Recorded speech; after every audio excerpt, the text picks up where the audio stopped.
Learning a language is actually very easy. You start off by watching this video right here, then you stare at this screen, then you pick a language you have no business learning, do one lesson, forget about it, then search up videos about how to learn that language in 6 weeks, made by a YouTuber who learned it in 6 years.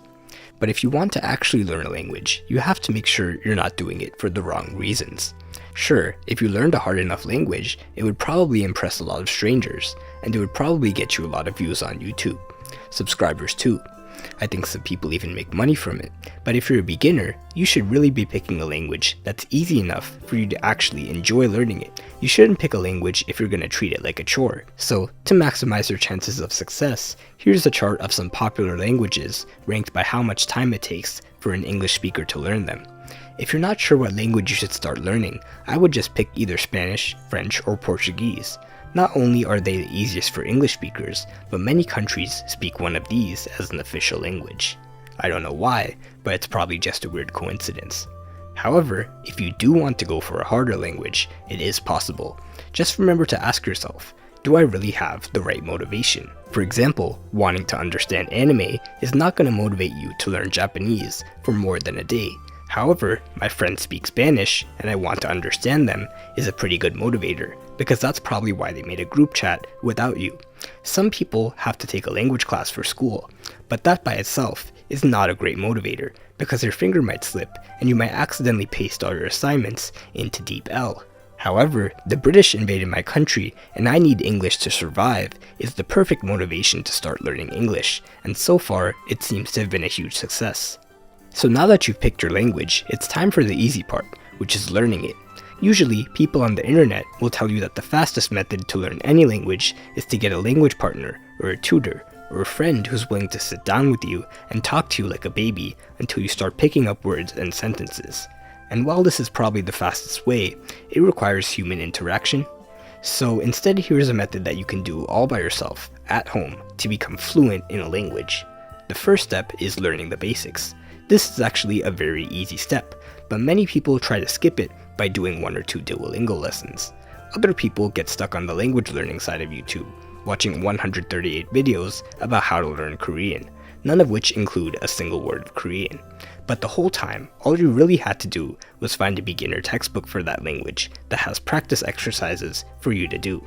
It might take you a month to finish the whole thing, but the progress you'll make is equal to about 2 years of Duolingo, or about 12 years of school in America, and you can find these books for free just by googling beginner, then the language, textbook PDF, and there you go. You could also just get them from the library, or as they say in France, the library. The library.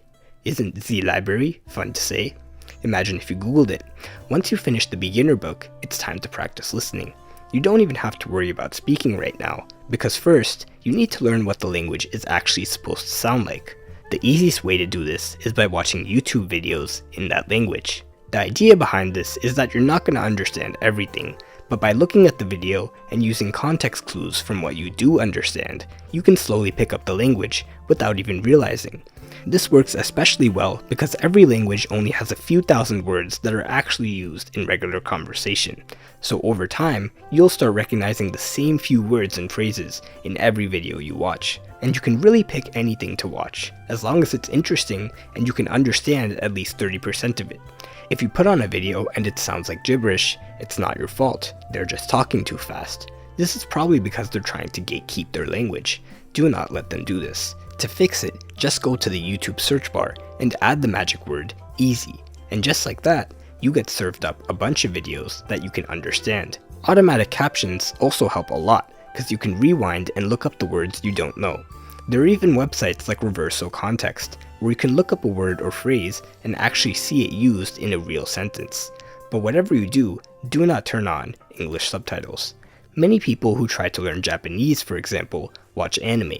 This is not a bad way to learn Japanese, but people who turn on English subtitles will just read the subtitles. And even though they think they're learning Japanese, in 5 years, all they'll have to show for it is this profile picture and a Discord Nitro subscription. But luckily, you've been using subtitles in the right language, and you can now understand at least 70% of everything you watch. It's time to unleash step 3, which is speaking. To start speaking, just keep watching YouTube, except now you pause after each important sentence and repeat it out loud, or at least whisper it. Try to pretend like you're having a real conversation with an actual person, and even think of different possible situations where you could use the sentence. Whenever you find a sentence that sounds really useful, write it down in a notebook. You're probably never going to look at that notebook ever again, but it's nice to get some writing practice. Now, at any point in this entire process, once you feel ready to start speaking, sit down and record yourself talking to a camera, and just talk about your day, stuff you did, stuff you're looking forward to, and even ask a couple questions to the imaginary person on the other side. If you ever forget how to say something, fill it in with English and move on. Later, you can watch the recording back and look up whatever you didn't know how to say using deep L or reversal context. To an outsider, this might look like a lonely way to learn language, but if you've ever heard someone say they're self-taught, this is exactly what they were doing. And that's all there is to it. If you keep reading about the language, watching YouTube, and talking to a camera for long enough, you'll become fluent without ever having to talk to an actual person. Congratulations. But one day in the future, you'll probably have to travel, and you'll eventually have to talk to native speakers, and all you have to do is just learn the culture and keep up with the politics. For example, if you ever visit France, this is what you might expect to see, but what you'll actually see is hundreds of French farmers driving their tractors into the capital to form a blockade. If you stop a Frenchman on the street to ask what happened, he'll just tell you that this is a normal day in France. French people use creative protest as a way to pass the time, and you clearly must have not read about it using Ground News. #sponsored. Ground News is an app and a website that feeds you news from multiple sources, while also telling you straight up if the sources reporting on an article are biased. For example, when I'm reading that BBC article about how French farmers are protesting getting absolutely shafted by the government, the Ground News browser extension shows that this article is from the center, and the left and right seem to be covering it pretty equally.